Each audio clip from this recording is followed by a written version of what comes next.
जय जय श्री राधे। इस दुर्लभ आध्यात्मिक लेख को हिंदी में पढ़ने के लिए आप वेबसाइट www.divyagyan.com पर भी जा सकते हैं। नित्य लीला लीन श्रद्धेय भाई जी श्री हनुमान प्रसाद जी पोद्दार कहते हैं, जिस प्रकार महाभारत में अर्जुन को भगवान श्री कृष्ण ने गीता का उपदेश किया था, उसी प्रकार श्री द्वारकापुरी में उद्धव जी को भी उपदेश प्रदान किया। उस उपदेश में कर्म, ज्ञान, भक्ति, योग आदि अनेक विषयों की भगवान ने बड़ी ही विशद व्याख्या की है। अंत में योग का उपदेश हो जाने के बाद उद्धव ने भगवान से कहा, प्रभु, मेरी समझ से आपकी यह योगचर्या साधारण लोगों के लिए दुसाध्य है। अतएव आप कृपा पूर्वक कोई ऐसा उपाय बतलाइए जिससे सब लोग सहज ही सफल हो सकें। तब भगवान ने उद्धव को भागवत धर्म बतलाया और उसकी प्रशंसा में कहा, अब मैं तुम्हें मंगलमय धर्म बतलाता हूँ, जिसका श्रद्धा पूर्वक आचरण करने से मनुष्य दुर्जय मृत्यु को भी जीत लेता है, यानी जन्म मरण के चक्र से सदा के लिए छूटकर भगवान को पा जाता है। इसीलिए इसका नाम मृत्युंजय योग है।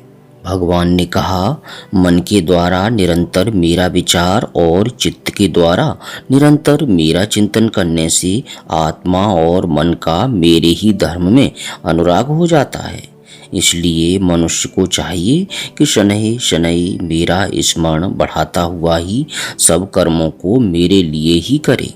जहाँ मेरे भक्त साधुजन रहते हों, उन पवित्र स्थानों में रहे और देवता, असुर तथा मनुष्यों में से जो मेरे अनन्य भक्त हो चुके हैं, उनके आचरणों का अनुकरण करे। अलग या सबके साथ मिलकर प्रचलित पर्व, यात्रा आदि में महोत्सव करे। यथाशक्ति ठाट बाट से गान, वाद्य, कीर्तन आदि करे कराए। निर्मल चित्त होकर सब प्राणियों में और अपने आप में बाहर भीतर सब जगह आकाश के समान सर्वत्र मुझ परमात्मा को व्याप्त देखे।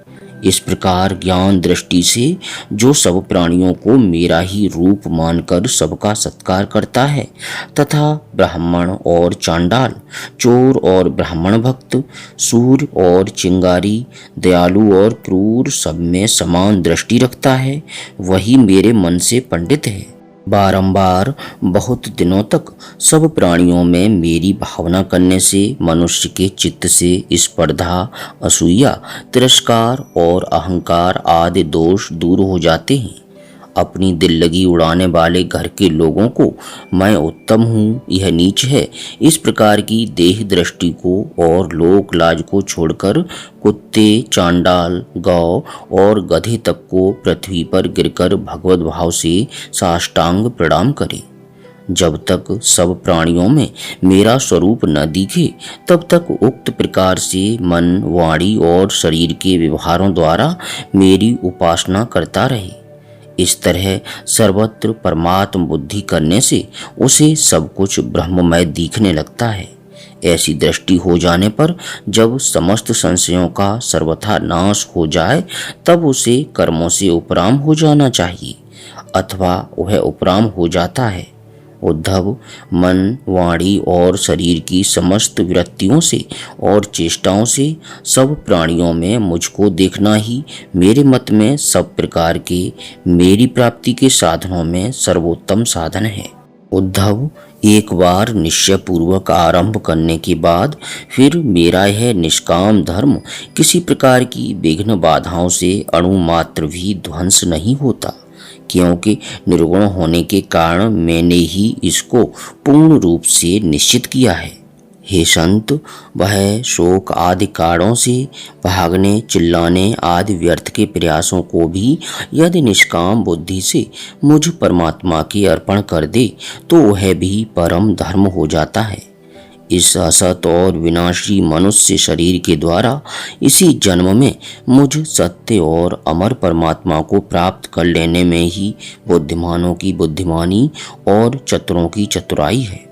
श्रीमद् भागवत के 11वें स्कंध में आता है, एषा बुद्धिमताम बुद्धिर्मनीषा च मनीषिणाम यत् सत्यम नृत्यनेह मरते नाप्नोति मामृतम। अतएव जो मनुष्य भगवान की प्राप्ति के लिए कोई यत्न न करके केवल विषय भोगों में ही लगे हुए हैं, वे श्री भगवान के मत में न तो बुद्धिमान हैं और न मनीषी ही हैं। प्रिय साधकों, इस वीडियो को अधिक से अधिक लाइक और शेयर अवश्य करें, क्योंकि प्रभु के मत से भी यह सर्वश्रेष्ठ और सरल साधन है उनकी प्राप्ति का।